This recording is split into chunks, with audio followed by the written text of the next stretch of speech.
ಮಕ್ಕಳು ಶಾಲೆ ಬಿಟ್ಟು ಬಂದ ತಕ್ಷಣ ಕೇಳೋದು ಒಂದೇ ಮಾತು, ಅಮ್ಮ ತಿಂಡಿ ಏನಾದರೂ ಇದೆಯೇ ಕಾಫಿ ಜೊತೆ ಅಂತಾರಲ್ಲ. ಆವಾಗ ಮಕ್ಕಳಿಗೆ ಹೋಟೆಲ್ ಸ್ಟೈಲಲ್ಲೇ ಬೇಕು ಅಂತ ಕೇಳ್ತಾರೆ ಈಗಿನ ಕಾಲದ ಮಕ್ಕಳು. ಹಾಗಾಗಿ ಅವರಿಗೆ ಅಂಥದ್ದೇ ರುಚಿಯಾದ ಒಂದು ತಿಂಡಿನ ಮನೇಲಿ ಮಾಡಿಕೊಟ್ರೆ ಹೇಗಿರುತ್ತೆ ಅಲ್ವಾ.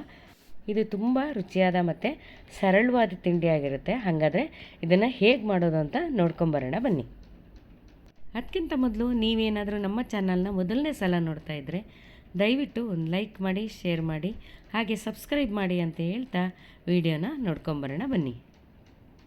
ಈಗ ಮೊದಲಿಗೆ ಈ ಬ್ರೆಡ್ ಸ್ಯಾಂಡ್ವಿಚ್ ಮಾಡೋಕ್ಕೆ ಏನೇನು ಬೇಕಂತ ನೋಡ್ಕೊಂಬರೋಣ. ನಾನಿಲ್ಲಿ ಒಂದು ದೊಣ್ಣೆ ಮೆಣಸಿನ್ಕಾಯಿನ ಈ ರೀತಿಯಾಗಿ ಸಣ್ಣ ಸಣ್ಣದಾಗಿ ಹೆಚ್ಚಿಟ್ಕೊಂಡಿದ್ದೀನಿ. ಜೊತೆಗೆ ಒಂದು ಈರುಳ್ಳಿನೂ ಕೂಡ ತುಂಬ ಚಿಕ್ಕದಾಗಿ ಹೆಚ್ಚಿಟ್ಕೊಂಡಿದ್ದೀನಿ. ಅದ್ರ ಜೊತೆಗೆ 2 ಕ್ಯಾರೆಟ್ನು ಕೂಡ ತುರಿದಿಟ್ಕೋಬೇಕು. ಈ ಸ್ಯಾಂಡ್ವಿಚ್ ಮಾಡಬೇಕಾದ್ರೆ ಬ್ರೆಡ್ ಬೇಕಲ್ಲ, ಬ್ರೆಡ್ ಯಾವಾಗಲೂ ಮಿಲ್ಕ್ ಬ್ರೆಡ್ಡೇ ತಗೊಳ್ಳಿ, ಬೇರೆ ಬ್ರೆಡ್ ಅಷ್ಟೊಂದು ಚೆನ್ನಾಗಿ ಬರೋದಿಲ್ಲ. ಅದಕ್ಕೋಸ್ಕರ ಮಿಲ್ಕ್ ಬ್ರೆಡ್ ತೊಗೊಂಡಿದ್ದೀನಿ. ಮತ್ತು ಟೊಮೆಟೊ ಕೆಚಪ್ ಹಾಗೆ ಸ್ವಲ್ಪ ಮೈನೀಸನ್ನು ತಗೊಂಡಿದ್ದೀನಿ. ಇದು ಟೇಸ್ಟ್ ತುಂಬ ಚೆನ್ನಾಗಿ ಬರುತ್ತೆ, ಅದಕ್ಕೋಸ್ಕರ ಮೈನಸ್ ತಗೊಂಡಿದ್ದೀನಿ. ಇದ್ರ ಜೊತೆಗೆ ಸ್ವಲ್ಪ ಆರಿಗ್ಯಾನೋ ಅಂತ ಬರುತ್ತೆ, ಇದನ್ನು ಕೂಡ ತಗೊಂಡ್ರೆ ತುಂಬ ಟೇಸ್ಟ್ ಚೆನ್ನಾಗಿರುತ್ತೆ. ಹಾಗಾದರೆ ಇದನ್ನು ಹೇಗೆ ಮಾಡೋದು ಅಂತ ನೋಡ್ಕೊಂಬರೋಣ ಬನ್ನಿ. ಬಾಣಲೆಗೆ ಸ್ವಲ್ಪ ಎಣ್ಣೆ ಹಾಕ್ಕೊಂಡ್ಬಿಟ್ಟು ಇದಕ್ಕೆ ಈ ಹೆಚ್ಚಿಟ್ಕೊಂಡಿದ್ದೀವಲ್ಲ ಈರುಳ್ಳಿ, ದೊಣ್ಣೆಮೆಣಸಿನ್ಕಾಯಿ ಮತ್ತು ಕ್ಯಾರೆಟು ಇದೆಲ್ಲವನ್ನು ಒಂದೇ ಸಲ ನಾನು ಬಾಣಲೆಗೆ ಹಾಕ್ತೀನಿ. ಒಂದೊಂದೇ ಸಪ್ರೇಟಾಗಿ ಹುರ್ಕೊಳ್ಳೋ ಬದಲು ಒಟ್ಟಿಗೆ ಒಂದೇ ಸಲ ಹಾಕ್ಕೊಂಡು ಈ ರೀತಿಯಾಗಿ ಚೆನ್ನಾಗಿ ಹುರ್ಕೋಬೇಕು. ಇದು ಅರ್ಧಂಬರ್ಧ ಬೆಂದರೆ ಸಾಕು, ಪೂರ್ತಿಯಾಗಿ ತುಂಬ ನುಣ್ಣಗೆ ಬೇಯೋದು ಬೇಡ, ಸ್ಯಾಂಡ್ವಿಚ್ ಅಲ್ಲ, ಹಾಗಾಗಿ ಅರ್ಧಂಬರ್ಧ ಬೆಂದರೆ ಸಾಕು.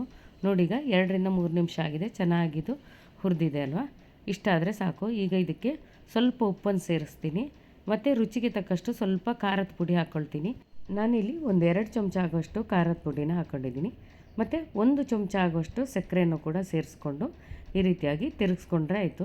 ಕೊನೆಯದಾಗಿ ಇದಕ್ಕೆ ಈಗ ನಾನು ಬೇಯಿಸಿಟ್ಟಂತಹ ಜೋಳನೂ ಕೂಡ ಸೇರಿಸ್ಕೊಳ್ತಾ ಇದ್ದೀನಿ. ಜೋಳ ಬೇಯಿಸುವಾಗ ಸ್ವಲ್ಪ ಉಪ್ಪನ್ನು ಹಾಕ್ಕೊಂಡಿದ್ದೆ, ಹಾಗಾಗಿ ಈಗ ಸ್ವಲ್ಪ ಮಾತ್ರ ಉಪ್ಪು ಹಾಕ್ಕೊಂಡಿದ್ದೀನಿ. ಇದೆಲ್ಲ ಈ ರೀತಿಯಾಗಿ ಚೆನ್ನಾಗಿ ಬೆರೆಸಿಟ್ಕೋಬೇಕು. ಇದೆಲ್ಲವನ್ನು ಚೆನ್ನಾಗಿ ಬೆರೆಸಿ ಆದಮೇಲೆ ಸ್ಟವ್ ಆಫ್ ಮಾಡ್ಕೋಬೇಕು. ಆಮೇಲೆ ನಾನು ಆವಾಗಲೇ ಹೇಳಿದೆಲ್ಲ ಆರಿಗ್ಯಾನೋವನ್ನು ಒಂದು 1/4 ಚಮಚದಷ್ಟು ಹಾಕ್ಕೊಂಡ್ರೆ ರುಚಿ ತುಂಬಾ ಚೆನ್ನಾಗಿರುತ್ತೆ. ಈಗ ಆರಿಗ್ಯಾನೋವನ್ನು ನಾನು ಕೂಡ ಹಾಕ್ಕೊಂಡು ಈ ರೀತಿಯಾಗಿ ಚೆನ್ನಾಗಿ ಬೆರೆಸ್ಕೊಂಡೆ ನೋಡಿ. ಆಮೇಲೆ ಏನು ಮಾಡಬೇಕಂದ್ರೆ ಈಗ ಬ್ರೆಡ್ಡನ್ನು ನಾನು ತಟ್ಟೆಯಲ್ಲಿ ಜೋಡಿಸ್ಕೊಂಡಿದ್ದೀನಿ. ಇದ್ರ ಜೊತೆ ಸ್ವಲ್ಪ ಚೀಸನ್ನು ಕೂಡ ತುರಿದಿಟ್ಕೊಂಡಿದ್ದೀನಿ. ಈಗೆಂತ ಮಾಡಬೇಕೆಂದ್ರೆ ಒಂದೊಂದೇ ಬ್ರೆಡ್ಗೆ ಸ್ವಲ್ಪ ಸ್ವಲ್ಪ ಮೈನಸನ್ನು ಈ ರೀತಿಯಾಗಿ ಹಾಕ್ಕೊಬರ್ಬೇಕು. ಎಲ್ಲದಕ್ಕೂ ಸ್ವಲ್ಪ ಸ್ವಲ್ಪವಾಗಿ ಈ ರೀತಿಯಾಗಿ ಹಾಕ್ಕೊಂಬಿಟ್ರ ಮೇಲೆ ಆವಾಗಲೇ ತರಕಾರಿ ಎಲ್ಲ ಹುರಿದಿಟ್ಕೊಂಡಿದ್ವಲ್ಲ ಅದನ್ನು ಈ ರೀತಿಯಾಗಿ ಎಲ್ಲದಕ್ಕೂ ಹಾಕ್ತಾ ಹೋದರೆ ಆಯಿತು. ಇದಕ್ಕೆ ಬೇರೆ ತರಕಾರಿನೂ ಕೂಡ ಸೇರಿಸ್ಬೋದು, ನಾನು ಇಷ್ಟೇ ತರಕಾರಿನ ಸೇರಿಸ್ಕೊಂಡಿದ್ದೀನಿ.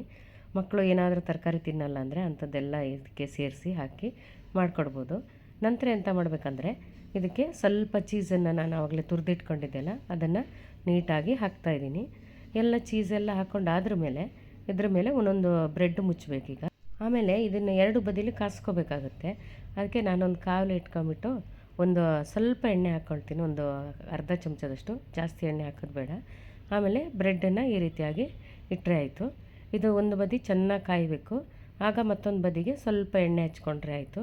ಅಥವಾ ಬೆಣ್ಣೆ ಬೇಕಾದರೂ ಹಚ್ಕೋಬೋದು, ತುಪ್ಪ ಬೇಕಾದರೂ ಹಾಕ್ಕೋಬೋದು. ಒಂದು ಬದಿ ಚೆನ್ನಾಗಿ ಕಾದ್ರ ಮೇಲೆ ಇನ್ನೊಂದು ಬದಿ ಮುಚ್ಚಾಕ್ಬಿಟ್ಟು ಚೆನ್ನಾಗಿ ಕಾಸ್ಕೋಬೇಕು. ನೋಡ್ಕೋಬೇಕು, ಇದನ್ನು ತುಂಬ ಸೀದೋಗೋ ತನಕ ಕಾಯಿಸ್ಕೋಬಾರ್ದು. ಈ ರೀತಿಯಾಗಿ ಹದವಾಗಿ ಕಾದರೆ ಸಾಕಾಗುತ್ತೆ.